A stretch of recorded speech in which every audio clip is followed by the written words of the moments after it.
it.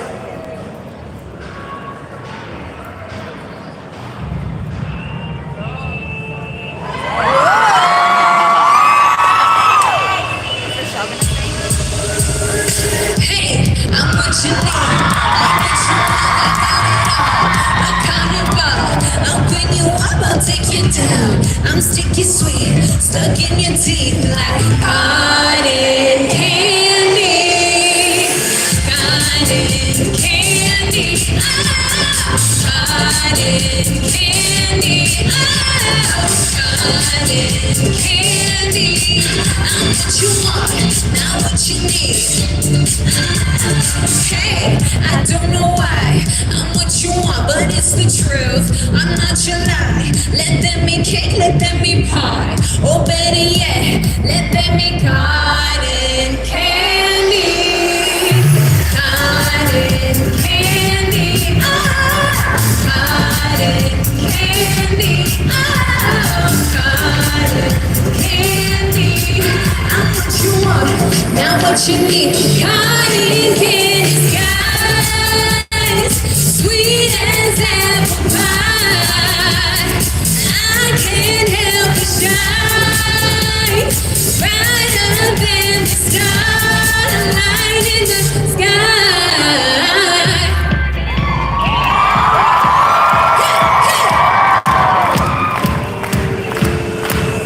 Cotton candy, I'm what you want, not what you need. So what you want? Get fucked tonight. Know what you want. Your queen bee brings the sweet stuff, so keep making that motherfucking honey. Come on. Cotton candy. Cotton candy.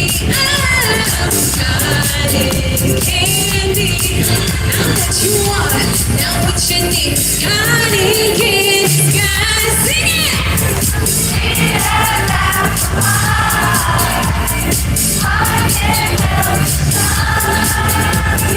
Brighter than the starlight, cotton candy skies, sweet as apple pie. I can't help but shine, brighter than the starlight in the sky.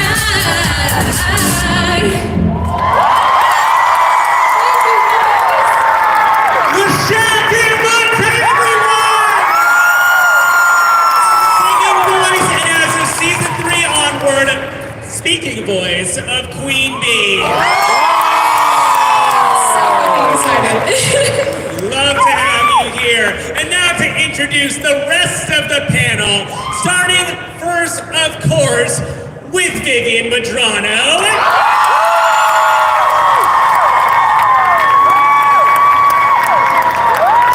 We can't really continue on talking about music without Sam Haft.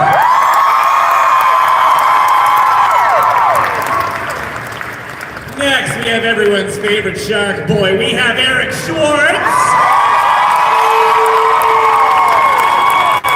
Fuck away from that speaker.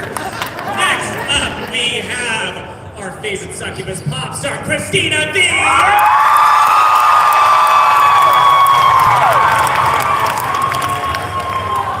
Next up, she's got a lot of voices in the show in the past, but you now know her and love her as the voice of Emberlin, Monica Franco!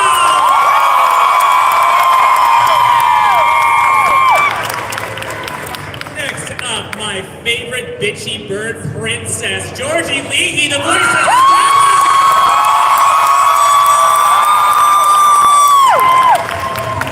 And next up, last year I had Eric Schwartz as our special guest, and this year I wanted to bring somebody up. I tried to think of somebody good to bring on stage, and...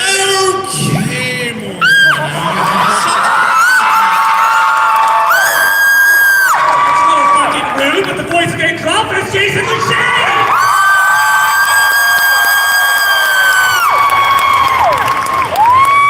At this point, I can't bring this sibling to a discount too much delicious evil magical energy together. So I have so many more. Cast just keeps growing every single year, which really makes my life hell in merchandise, having to create new merchandise of every one of the fan favorites that gets introduced here. Viv, how do you feel having such a diverse cast as you do right now, of just coming up with more and more of the supporting characters that build out this world? And how important is it to you to find the right people for this role? What is that process like? Well, for me, something about me, I like treating every character, even if they're a minor character, as if they could be the main character of the story. I really just, I don't know, with design, I try to make each design feel like, yeah, this could be the main character of a new show, or the show in their own world, because, that's kind of how real life is. So, I don't know, it's fun, and I think the fun of Helluva Boss, between the series and the shorts, is I think it's just able to have more characters in it, just the way we've been making it in the indie, way it was made. So it's like the perfect place for guest stars. Something happening. Just make yourself at home over there.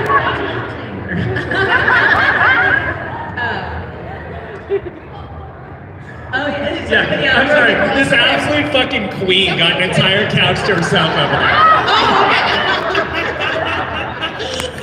More room for us. Everyone switch places again. This is great. Switch places. Switch places. But yeah, no, I mean, that's the fun of this. And when it comes to characters, I mean, obviously, it always is more cost effective to double up on voices. But for me, when we make a new character, I want them to have their own voice, ideally. So for as much as possible, I don't want to double up with the cast we already have. I want to bring new people in, and especially now that the shows have gotten to this level, a lot of people want to be part of the show.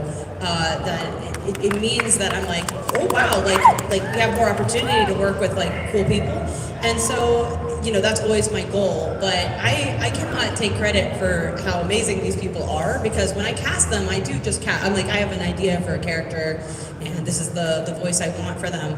But I got really lucky between both shows and cast that it's just authentically the kindest, sweetest, nicest people ever voicing these characters. So yeah, you guys are awesome. I love how much just adoration and how into this you are, and it's incredible to me. Let's give it up for the Sporty cast, everyone. Sam, not only do these characters have a very eclectic personality range, but also an eclectic music range. And you've been given this unique task of coming up with different music styles for so many of these characters. How has it felt having to come up with something for a character like Chaz, as well as characters like Glitz and Glam, and just how different they are musically? Yeah, I mean, so much of that is, although Viv is not a musician, I think you have a very musical mind. And one of the things that I think has helped tremendously in this process is the fact that when you're writing or illustrating, you always have music on that is like the music that you associate mentally with characters. It's almost like a synesthesia of sorts, of when I'm working on this character, this is what I'm listening to. And the earliest parts of the process with the music is always me asking about that. It's what are the songs that you associate with this character? What are the genres of music? Who are the music artists who would inspire them? And from there, then I get to do a deep dive and sort of expand my artistic horizons and the stuff that I listen to. And I, it'll be okay, so now we're doing a bunch of K-pop. Well, actually, for Glitz and Glam specifically, that's why I brought in this guy who I co-write with quite a lot, Andrew Underberg, because he had been writing K-pop. And he'd been working with some artists. He was working with an artist called Twice and one called Hypen. And give it up for K-pop. And I've known Andrew since high school. We've known each other for 21 years. 21 years. Don't say that fucking word. I'm calling my Botox injector after this. So, you know, sometimes it involves like bringing in collaborators who can like really authentically tap into that thing. If I feel like I don't even, if that's something that feels sort of new and fresh to me, or even consulting friends of mine who work in the industry, who work in a certain style of music and say like, hey, how do you really get this sound? Working on the show is such a gift because I really get to do all these things. I never look at it as like, oh, I have to write a pop country song. It's, oh my God, I never thought I would get to write a pop country song. So I'm always so excited when there's a new character and they get to sing because I know I'm in for something completely radically new that I probably haven't done before. Love it. Thank you so much. Thank you, crowd. Rochelle, I have been loving that you've been putting together some bee-inspired outfits for this first convention of yours. You've been eating it up. You've been seeing the cosplayers. This is clearly a character you are already in love with. Massively. Tell me your first impressions when you first got Bee to your table, when you first auditioned for her, when you finally saw her in action. Yeah. So I actually auditioned without even knowing what I was auditioning for. Everything was confidential. So I had no idea. I just loved the Cotton Candy song. Like when I auditioned the Cotton Candy song, one of the things I like to say is that since I had no idea what it was, I wanted to rehearse the song before that audition. And I like Spotify'd it. I was like, oh, let me just look up Cotton Candy by Kesha. You know, that way I can practice it. Yeah, it did not exist. And I was like sitting there and I was like, that's so strange. I don't know why I can't find it. And then obviously it was not out there. But yeah, when I first saw her, like I got the part and then I saw her design and obviously I already loved the song. It just blew me away. Like I think she's so sexy, she's so fun.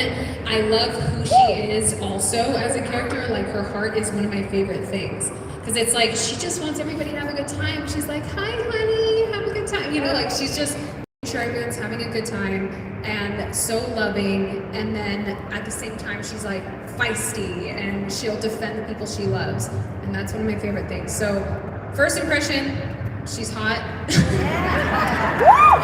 She's awesome, she's so fun, and yeah, I just madly in love with her.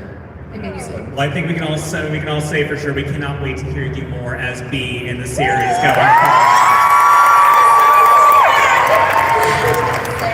Rochelle is officially taking over the role fully. I'm super excited because it's not in an episode, but actually we can tease it because it's fun, and I'm excited too. We're working on a new Bee music video that will be an amazing new song written by this guy and Andrew. Honestly, it might be my favorite thing we haven't released yet. It's so good. It is such fire. Do you think it's safe to say the name of it? yeah, but it's called Buzzin'. Get ready. It's so fun. Social media already exploding.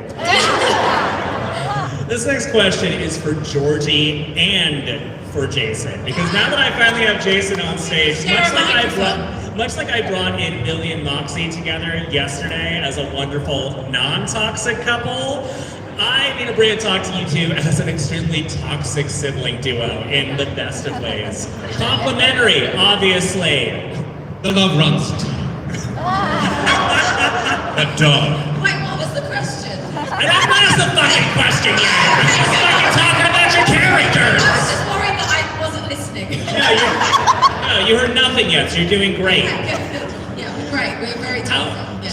Jason, jumping into this and reading Androlphus for the first time, I would love to know your first impressions of Androlphus, but also, once you got to meet Georgie for the first time, how did that affect your dynamic and chemistry?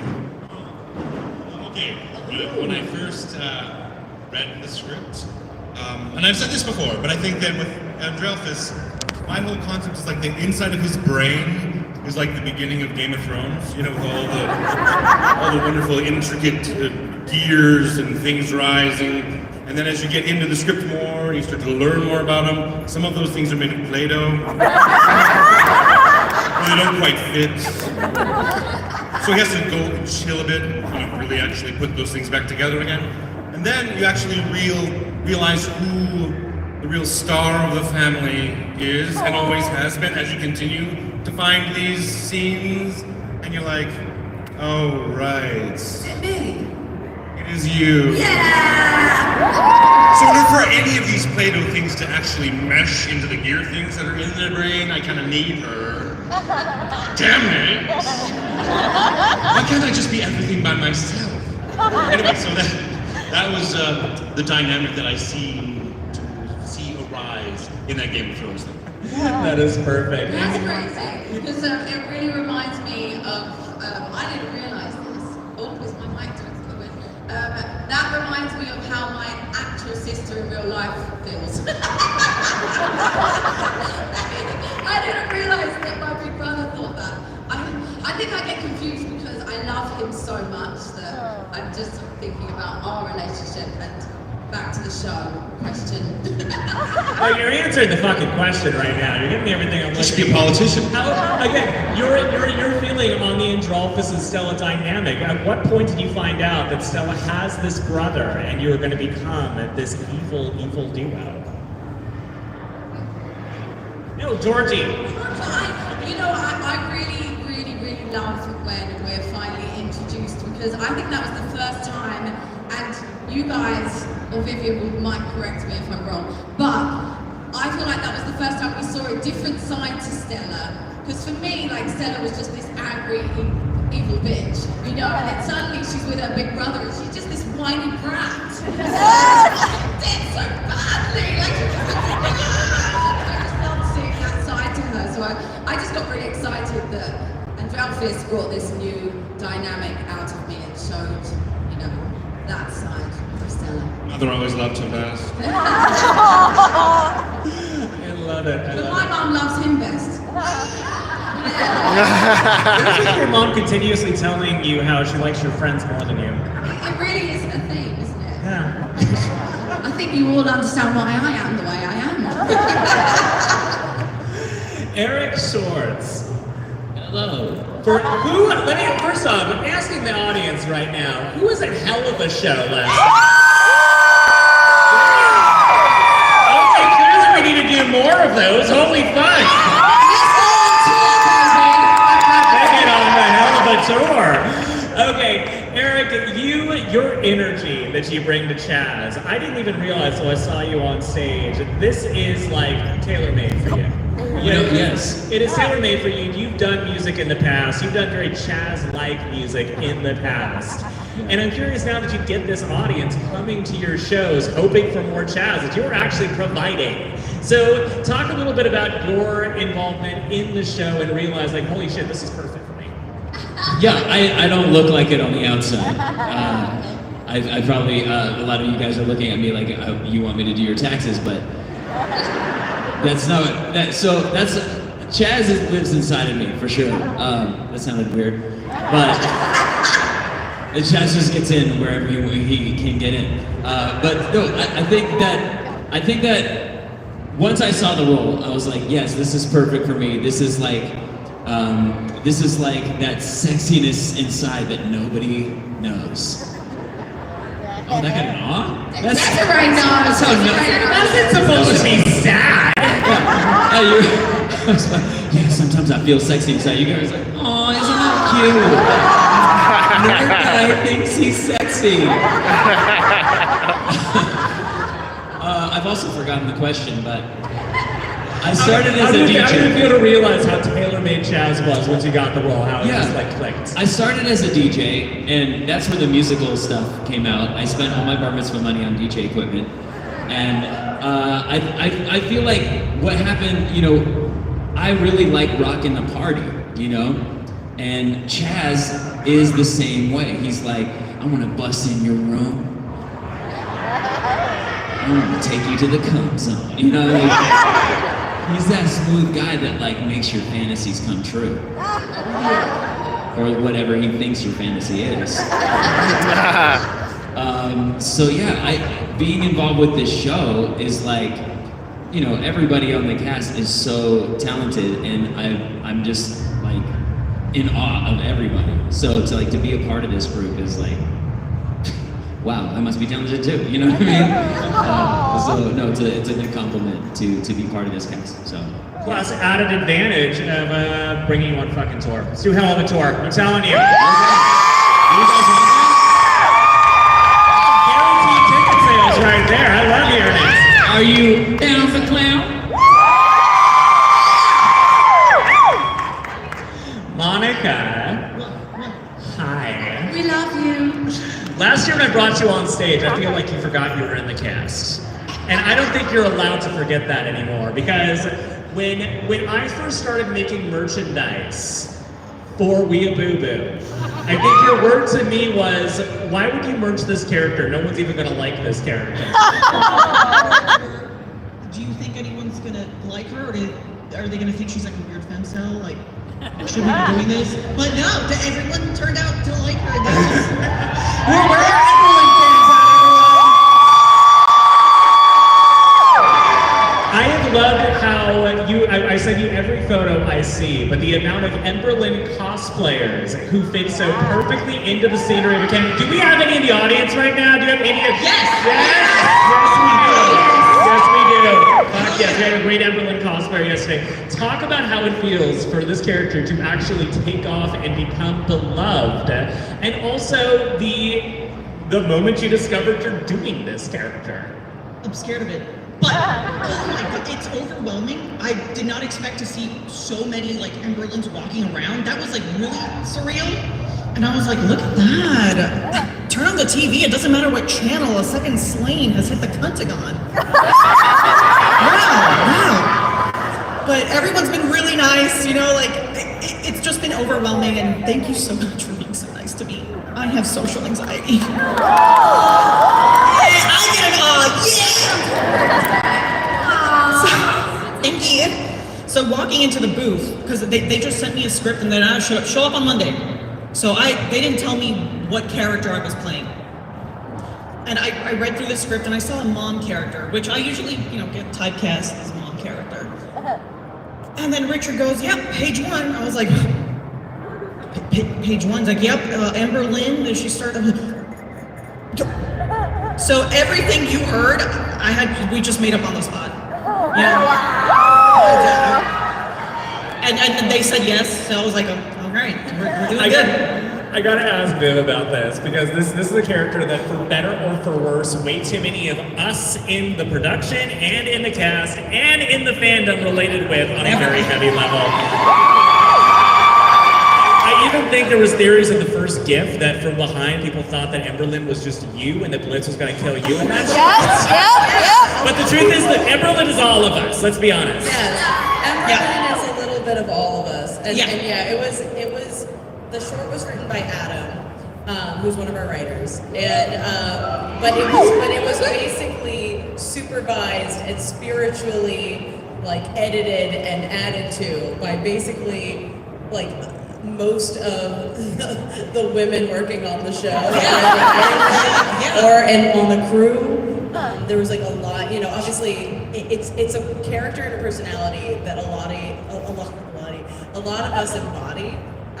If not fully, at least partially. And so it was I think it was even you, Monica, you were like, I have that headset. Yes! I also have that headset. I have that, unironically, I have that whole outfit. I was like, I was like, this is me. And I was like,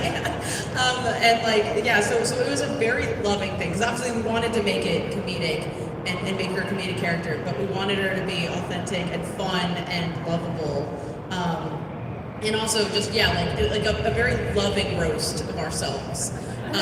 Everyone on the crew was like, that's me. And so, I love that about Emberlin, because she is a way to poke fun a little bit at our audience, but also very much ourselves. And because the people making the show, some of the people making the show are fans of the show as well. And, and I mean, I'm the biggest fan of the show. I'm the one here, oh my god, you guys, I can't believe I know the voice actor. I'm that person. I feel like I'm the cringy person that's like in the crew, like, Most oh my time- God, I'm at the cool kids table. Most time, Viv acts each time like she's never met us before, and she's like just like somebody who got the VIP pass, like. You're also very much like Den Mom, or whenever any of us does something, you're the Yes. first one with the camera to capture everything. Yeah, I capture all these moments, especially when I do cons with everybody. I like being that person because there's people meeting for the first time. There's people experiencing something for the first time, being on panels for the first time, performing all these things, and I want these moments like, you know, forever. I'm very much that person. I also just low-key, I really actually like photography and film, like on the side. It's not something I ever studied or did, so I like it. I'm like, oh, I got a good shot. But yeah, it's fun and amazing. And real fast to wrap it all up with Monica, just everybody knows, me and Monica have known each other for a very, very long time.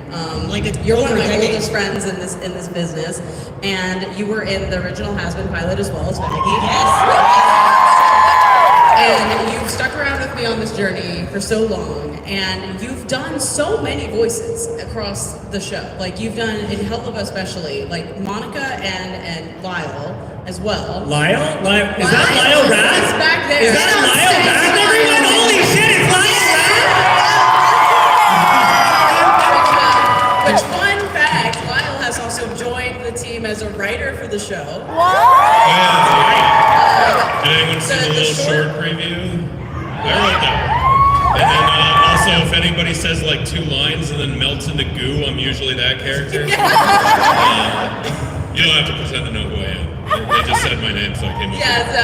So I was saying that you and Monica are like 2 of our go-to like incidental roles, because I'm like, you guys, I know you so well. I know your range, or like, I don't know, I'm learning your range even still, because you guys always surprise us. But you know, I always know that you're up for anything, and that we can throw like crazy characters at you, and yes, a lot of improv-y stuff, or like you said, going into goo. Or some of the things that Monica has said that have killed both me and you in the room, and Richard has been like, I don't understand what the fuck they're laughing about. Oh, the fart cloud incident? Yes, That didn't want make to it tell in. that story. Am I I was allowed? going to Okay. allude to it. Okay, wait, that episode is, I don't know. We don't know if that episode is I don't know even what the episode was, real talk. I don't remember. You guys were doing incidentals for something. I remember what it was for. There was a fan attacking another character, and they were supposed to rip his clothes off and be like, yeah, I got his sweatband, you know, like that. Yeah. Oh, yes, okay. And for some reason, I was looking at you and you were like giggling, so I went, I'm gonna do it. I just went, oh, and I think he just farted in. Oh yeah, that's a green one. Me and Lyle were both in the booth together with Richard directing, and we just start doubling over laughing. And he did not know why. From my point of view, because it's silent unless the engineer presses the button, I can't hear what's going on. I look outside and I see Viv and Lyle just. But there is a whole like crew of like voiceover people there, you know. Yeah, and Richard and everyone. They were just like smiling politely. They're like. They didn't know. They didn't know about grabbing, so I was like, oh no. Heard of farts? Specifically the kink. Oh, okay. Poor Richard was there like, Yeah, he was like, I don't know what they're laughing at, but that was a funny take. That was great. so watching that silently happen was chef's kiss. What I was gonna say is, it's not even just that story. It's a testament to how long we've known each other, our insane sense of humor, how goofy you guys are, what you bring to it, and yeah, and so it was really special because when Emberlin came around, I was like, well, this character, because in the shorts, especially once the shorts started happening, because obviously you guys have done a lot of voiceover in the show, but again, as these mostly like, you know, there's people that die, the crowds, the imp crews, the restaurant worker, like all these different incidentals that are really fun. I sold the mixtape. I was the mixtape guy. But I just remembered another guy who was. I was the guy that went, bull. I was that guy. Okay. Sorry, keep going. yeah, but like when Emberlin came around, I was like, oh, I know who I want to voice this, and she was a character, like she was like, because the shorts, what's nice about them is they give us the opportunity to make these characters that are, they have a moment and they have a name and everything. So was really, really fun to have you do. And We didn't say it in the card yesterday, but we know what short's coming next. That's what I was gonna say. Can Lyle say what the name of the short is? Sure. Lyle, what's the name of the short? It's orphan time. Yeah, Lyle was the writer of the short that is going to come out in June that you guys saw. So look out for It's Orphan Time next month. Christina. Who got to see Christina perform live last night? Do we have this on? Thanks. Give her all There the you mics, go. every microphone. She deserves every microphone, especially after Apology Tour, because we heard not just Veronica pour her heart out in that episode and confirm what I've known all along, which is that Veronica's done nothing wrong in her life Nothing. ever. Nothing Absolutely wrong. nothing. #1 Veronica defender. But you got to have 2 songs that we hear throughout that episode, just more Veronica tunes, other than obviously, of course, Bone Town, which is Over You and Handle Me. And I'd love to hear your process of recording those songs, being involved in those songs, and getting to explore Veronica's musical talent a little bit more, especially since it's so integral to her character. My gosh. So, first of all, being in a musical has always been like bucket list. And for some reason, for one reason or another, like it's always eluded me up until this point. And the way that it unfolded, this particular dream is greater than I could have ever imagined. And I think it just, it means a lot to me because, you know, you try to control things in your life, but if you just let things happen, just trust that it's gonna happen, like this role, this character in this show, it's greater than the thing that I had in my mind that I was trying to achieve. So if things aren't working out for you right now, just keep on going and let life surprise you. That being said, these songs, you know, my process for the songs is I just want to learn them as much as possible without being too strict on like it has to sound a certain way. I just want to make sure that I'm prepared and I know it. And then we have our amazing directors guide us through recording the song. But I feel like we got through them, all these songs pretty quickly. Sinsmas. Did we all hear Sinsmas? And that was released on Spotify. Yeah, what if we did more of that? I think that day, like that was a little different because I went to Living Tombstone's office to record that song. But my car broke down. Yes. That's right. It was stuck on the street, and we were just waiting outside with your car that would not start, but also would not lock. Yeah, and I figured out it was I didn't have the key. And somehow you have managed to drive it to the studio without the key. Confused. Anyways, I got a little sidetracked. Yeah, that was a different experience. That was a different recording the song. experience from the other songs, for Because sure. most of the experience of that was just waiting by your car, terrified. I was like, that it oh my God, broken I'm stuck. forever. Yeah. Well, obviously now, like Veronica's made her way to a lot of people's top playlists because of those songs released. But I'm curious, if there's an artist that you think is at the top of your character's playlist, who do you think that artist would be? And this is talking real world. Christina, who do you think Veronica listens to right now? Kesha. 100%. Yes. All those I think she's very much like a recession pop girly. That's the vibe I get. Who do we have next to you? Monica. Who is Emberlin? This is what I gotta. Who is on Emberlin's playlist? Just K-pop. It's just K-pop. It's just K-pop. That's it. Yeah. That's it. Any and all of it. Boy bands only. Boy bands only. Eric, who is an artist who you think is at the very top of Chaz's playlist? It's gotta be Justin Timberlake, yeah. Yeah, it's Justin Timberlake. Maybe also Color Me Bad.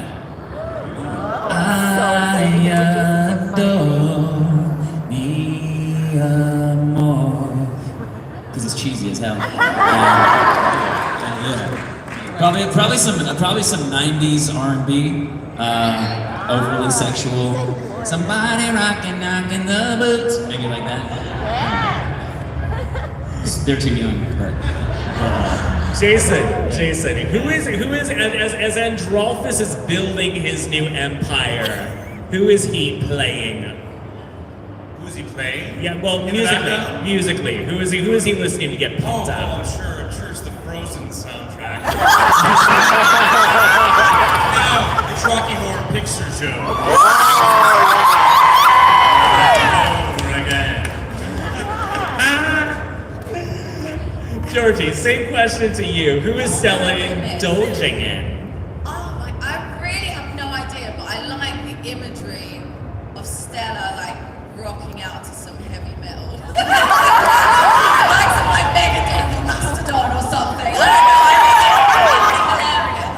hilarious. Now I need to see people draw death metal Stella. More of that. Oh yeah. Death metal Stella. Getting your back blown apart.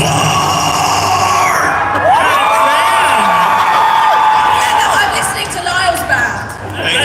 Thank you for letting me do my one bit I've been doing all weekend on stage. I appreciate that. That was so good. Yeah, I don't know I what- want to listen to that too. I don't know why, but I was getting some major Mustang Dong vibes from that. One of Blitz's favorite. Oh yeah, I did that one too.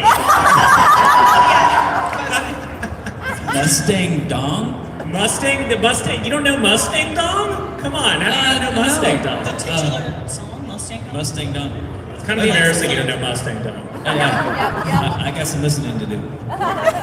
Rochelle, who do you think is at the top of B's playlist? Kesha. All right, and Sam, since you've written all this music and everything, who would you say your biggest musical influence is? Oh my god. I mean, it's different for every character because the characters are all so different, and I want to respect them and their influences.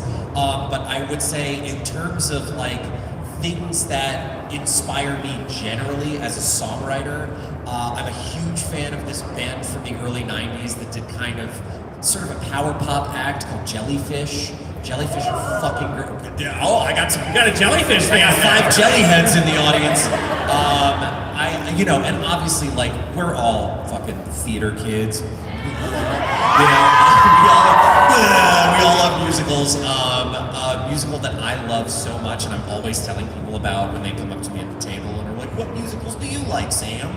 I shout out Bat Boy the musical, which actually never made it to Broadway, but it was off-Broadway and on the West End. I recommend you listen to the off-Broadway soundtrack, but they're both good.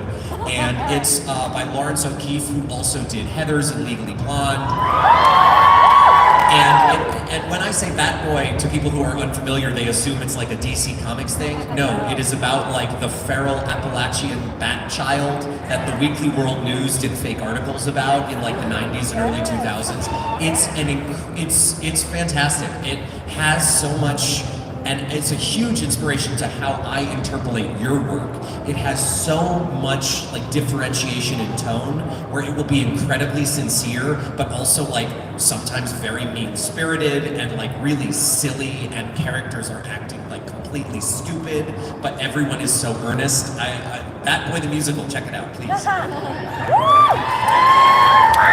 Now, Viv, I don't know if this would be a call out at all to you, but given the nature of your character designs and the pink raccoon stripes you regularly have in your hair, is it safe to say you were a scene kid?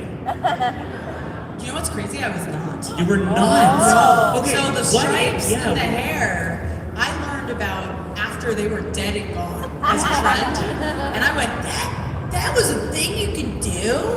And I did it after that. So now I'm a scene kid. I feel like I'm a scene kid now.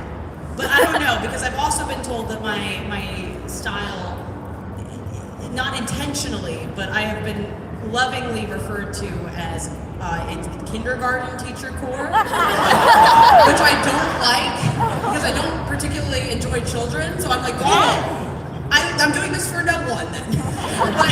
People knew it's just apparently illegal to like sweaters. Yeah. Someone said librarian recently, and I was like, that's better. That's better. But no, I don't know what my style is. I think I like so many. I think it's been hard to like nail down what my style is. Even as a kid, the closest as a kid was I was like covered like head to toe in like Hot Topic. Like the striped arm warmers with the fingers that came out, you know, and that was like my whole thing. And then I had like the Gur hoodie because that was the only character that I saw from Zim. Even though I like Zim more and I like the tallest more, I was like, cool. I guess this is close enough.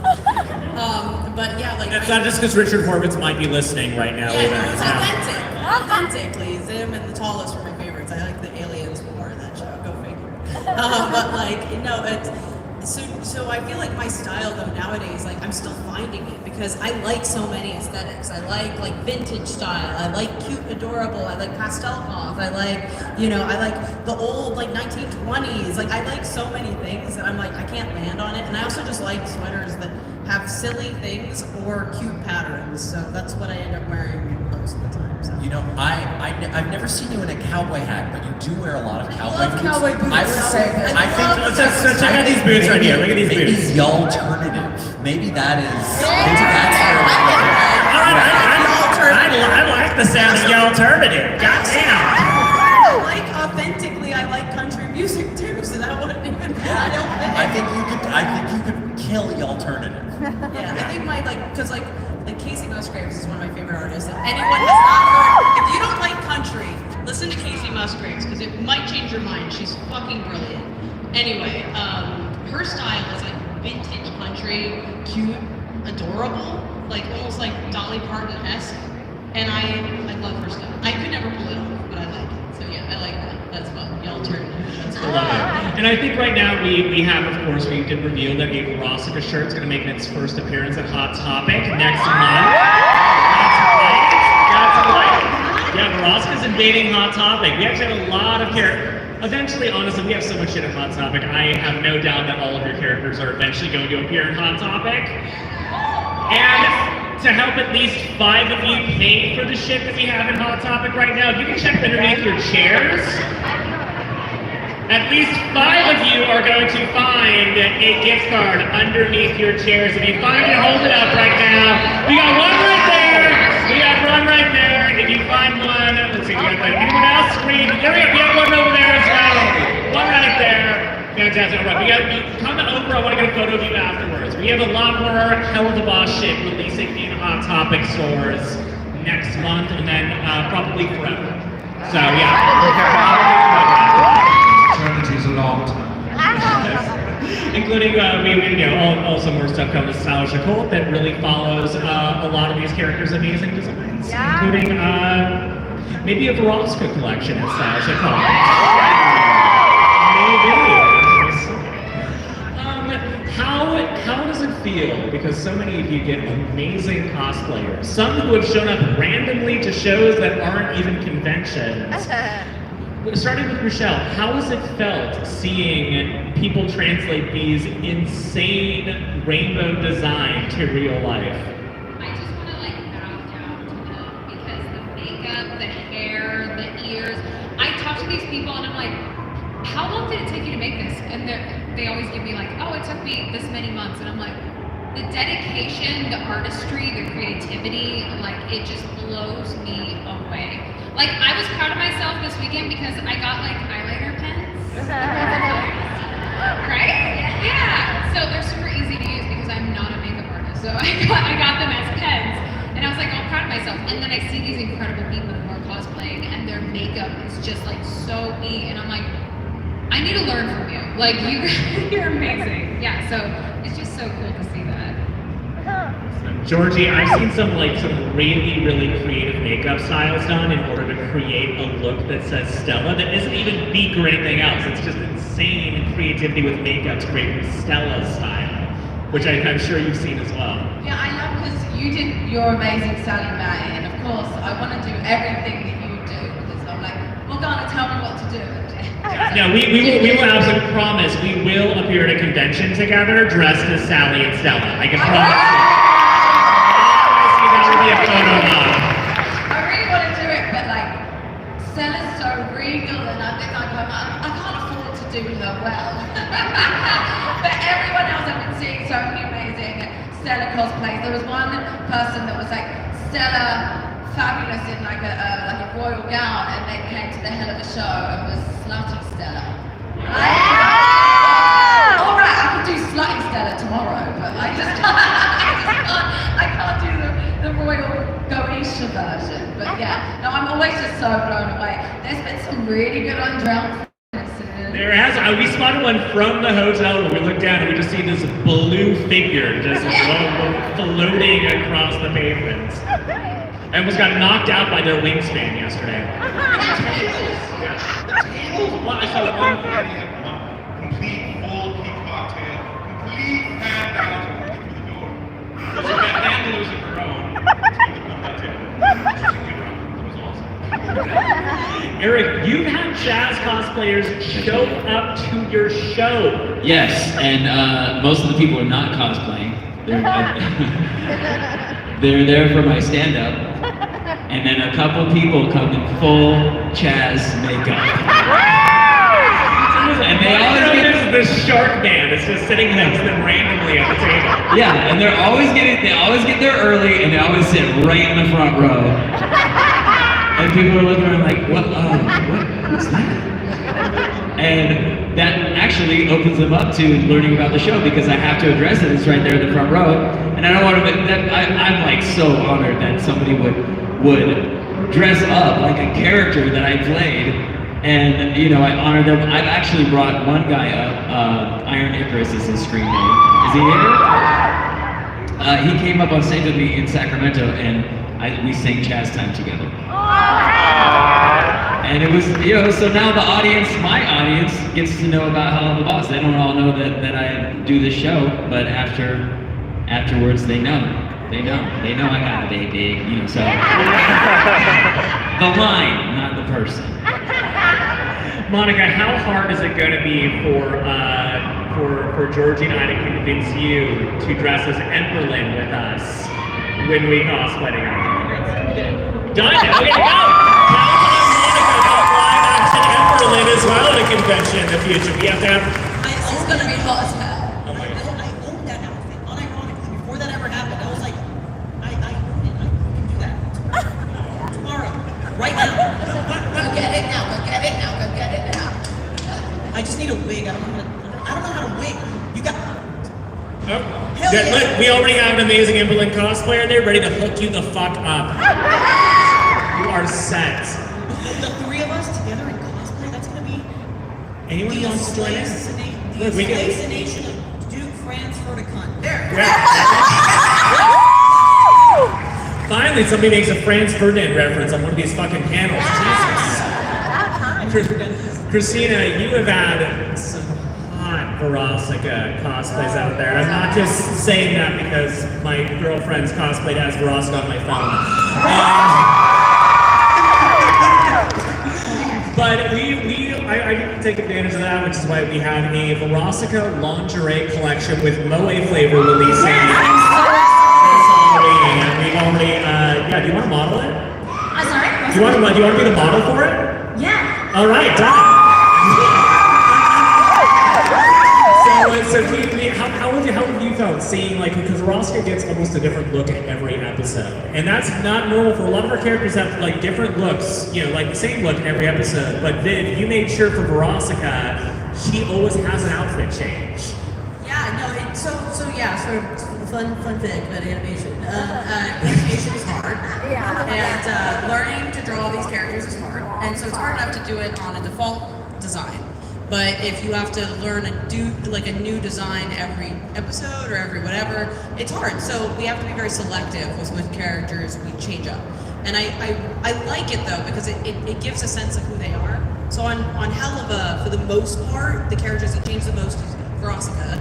I think so far she's changed every time we see her. I could be wrong, but I'm pretty sure every major appearance at least. And then Fizz has some outfit changes, which is nice. So you're divas, basically. Yes, All your divas. Yes, exactly. The character's very, very diva. They change up a lot. Stolissa, we've seen a couple. He's also pretty diva. Also very diva.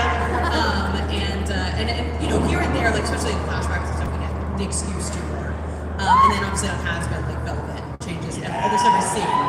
So she's complicated, but it's fun because we get to like, she's literally fashion like centric, so it makes sense. But yeah, it's fun, and I think Verosika in that same way, she is the very fashion forward character of Helluva. So it just makes sense. And again, we get to explore also what a pop star. It feels like a pop star is never, or maybe like usually changing up the look, especially for performances. So it's very fun.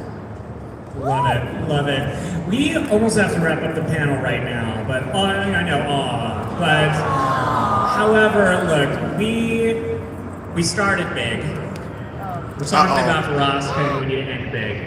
So Christina, if you wouldn't mind reading us out, play that second song. I'm gonna stand over here by this nice speaker.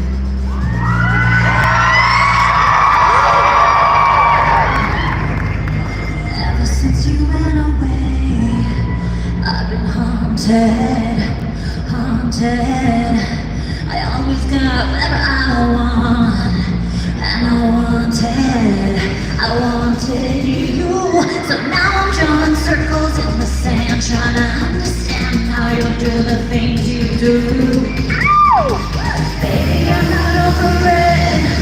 I'm over you. I'm over you. Baby, I'm not over it, but I'm over you. I'm over you. Sometimes it still hurts like this. Sometimes I'm so full of shit, but this much is true. Baby, I'm not over it, but I'm over you. This song is for that certain ex. It's fucking lost. I thought I could stop you out, like a fire, like a flame. It's done, but now I'm covered in ashes, and I still feel the same. I guess if I get rid of every sign of what we ever did, there'd be no one left to blame.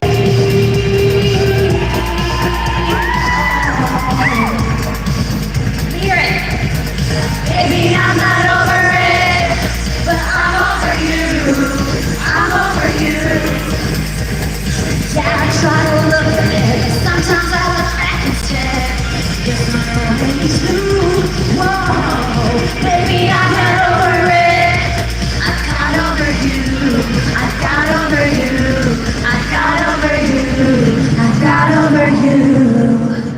Christina!